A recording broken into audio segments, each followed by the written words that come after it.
Hello hi सबैजनालाई नमस्ते सबैजना सञ्चारमा हुनुहुन्छ होला। आज चाहिँ हामी कोरिया अनि यता चाहिँ हामी हिँडिरहेको छौँ सबैजना ग्रुपमा। अझै आउँदै हुनुहुन्छ सबैजना।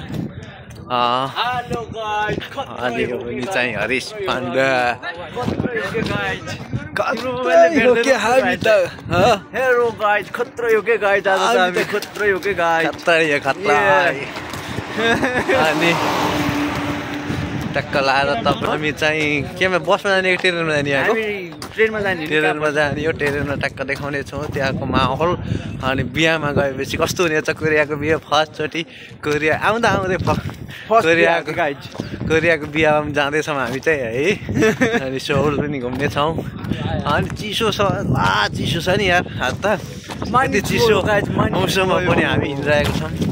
मानिस छायो छुयो चिसो छ टक्क लाएर त्यहाँ उता पछि आउने छ। यहाँ चाहिँ विश्वविद्यालय टक्क छ यहाँ चाहिँ होइन हाम्रो कम्पनीको नेर नजिकै हाम्रो कम्पनी माथि छ। अनि यो भिडियो कस्तो लाग्छ तपाईँलाई पुरा हेरिदिनु होला भन्न चाहन्छु। अनि भिडियो जहाँबाट हेर्दै हुनुहुन्छ त्यहाँबाट कमेन्ट लाइक सेयर गरिदिनु होला। अनि त्यही हो। आई होप तपाईँले पार्ट 2 होइन पार्ट 2 हेर्नको लागि त होइन। तर यहाँ माथिबाट रेल हिँडिरहेको छ माथि पुल माथिबाट। हामी चाहिँ यहाँ छौँ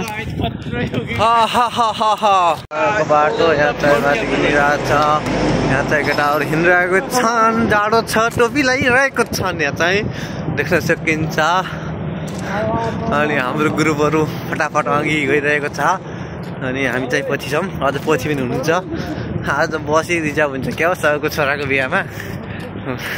तर यहाँ चाहिँ बाटो बिराउँदै गइरहेको छ त्यही हो। फाइनल्ली यहाँ आइपुगेको छौँ होइन। अब चाहिँ गाडी चढ्ने बेला आइसकेका छौँ। खागिन्दो एउटा बस स्टेसनमा आइपुगेको छौँ होइन सोल जानको लागि।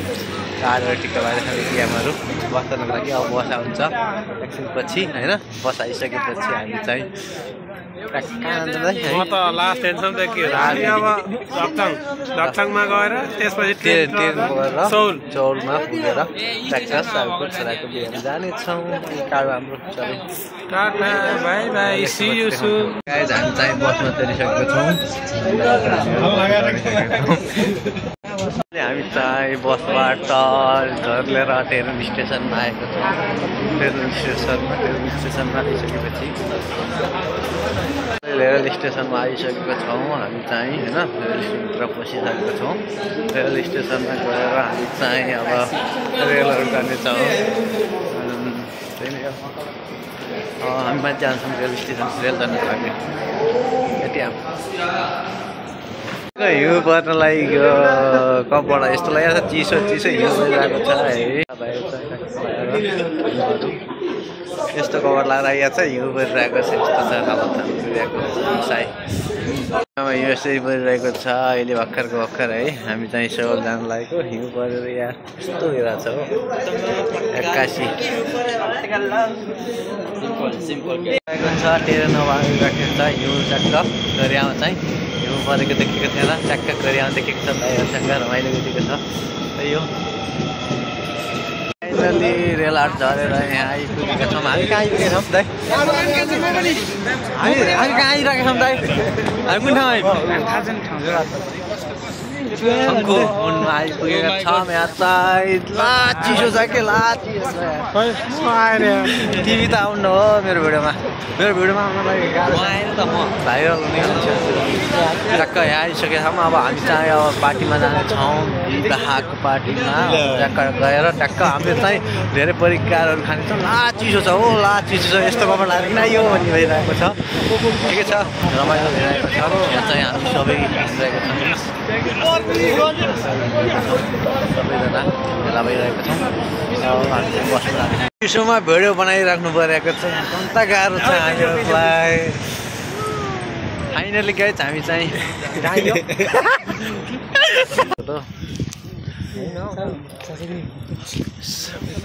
हामी चाहिँ यहाँ बिहामा आइपुगेका छौँ है। 지금부터 정현철 군과 박혜미 양의 축복된 결혼식을 보내드리도록 하겠습니다. बिहामा आइसकेका 바쁘신 와중에 이 자리에 함께 이 공간과 시간을 채워주시기를 부탁드리겠습니다. 자, 그럼 첫 번째 신랑이 아버지와 함께 입장합니다. 여러분, 뜨거운 박수로 오늘의 주인공을 맞아주십시오. 신랑 입장. दुला सिल्यान ताली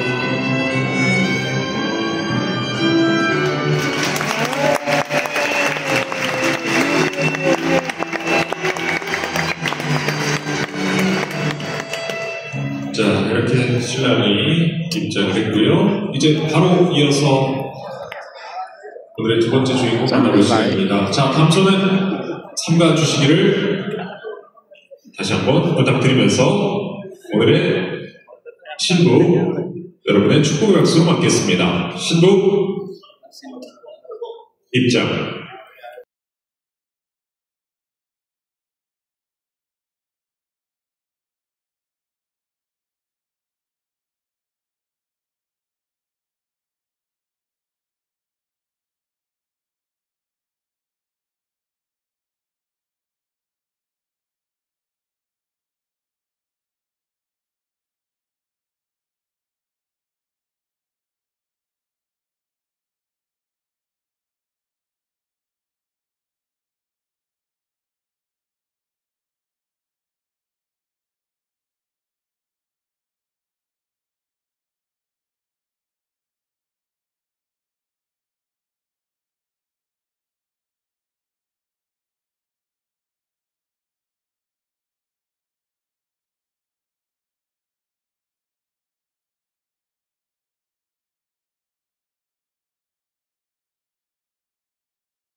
여러분의 축복을 받으며 입장을 했고 이 자리에 섰습니다.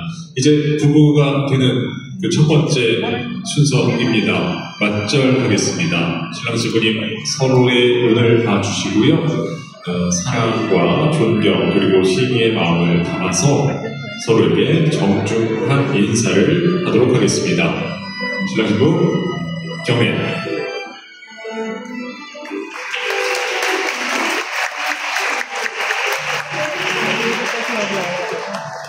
자, 이렇게 맞절로 시작한 두 사람이 이제 여러분 앞에서 사랑의 서약을 할 시간입니다. 서약문은 서로가 서로에게 준비한 내용으로 함께 들어보도록 하겠습니다.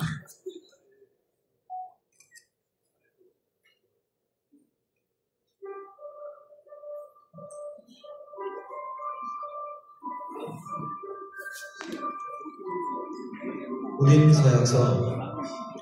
나 정현철은 신부 혜미를 아내로 맞이하는 날 깊은 사랑과 존경을 담아 서약합니다. 우리가 함께하는 모든 날 동안 당신의 기쁨이 나의 기쁨이 되고 당신의 슬픔이 나의 슬픔이 될 것을 약속합니다. 어떤 어려움이 와도 함께 이겨내며 당신의 곁에서 든든한 남편이 되겠습니다. 평생을 당신과 함께할 것을 이 자리에서 맹세합니다. 오빠 서약의 완성을 의미하는 성혼 선언을 할 시간인데요. 성혼 선언은 여기 계신 모든 분들을 대신해서 제가 하도록 하겠습니다. 여러분께서는 두 사람에게 시선과 마음을 모아주십시오. 성혼 선언. 신랑 정영철 군과 신부 박혜미 양은 오늘 하늘이 축복한 이 날 멋있지 않나요? 목소리가 좀 작은 것 같은데 너무 멋있지 않나요? 네. 저도 혜미를 종종 보곤 하는데 오늘이 제일 예쁜 것 같습니다. 네, 두 분 축복하는 마음을 담아서 노래 드립니다. चाहिँ यहाँ आएर टक्क यो खाना खाइरहेको छौँ टक्क सरको छोराको बिहामा है गइरहेको छ खाना धेरै फान्छनहरू कविताहरू छन् यहाँ दोष फिलिपिनको दोष साउको बिहामा आएर केटाहरूले पाएँ भन्दैमा बियर खाना भयो त हेर बियर खाएर झल्लु पर्छ उहाँलाई चाहिँ टिकटकमा भाइरल लाग्यो उहाँ फेमस दाइले त अब यहाँ एउटा बियर दुईवटा बियर त राख्नु आएको छ अन्तिर अलिकति भिडियो बनाउनुभन्दा स्प्राइट लिएर राम्रो हामी चाहिँ आज खाना खाएर होटलबाट बाहिर निक्लेका छौँ एकचोटि हामी चाहिँ पारि सोल टावर देखिरहेको छ पाहाडकोदेखि सोल टावर हामी चाहिँ अब बस्न झरेर सर जानेछौँ हामी चाहिँ लागि यो ग्रुपबाट इन ग्रुपबाट चाहिँ अब चढेर जान्छौँ कस्तो लाग्यो जस्तो लाग्यो गरेको बेला जस्तो लाग्यो लास्ट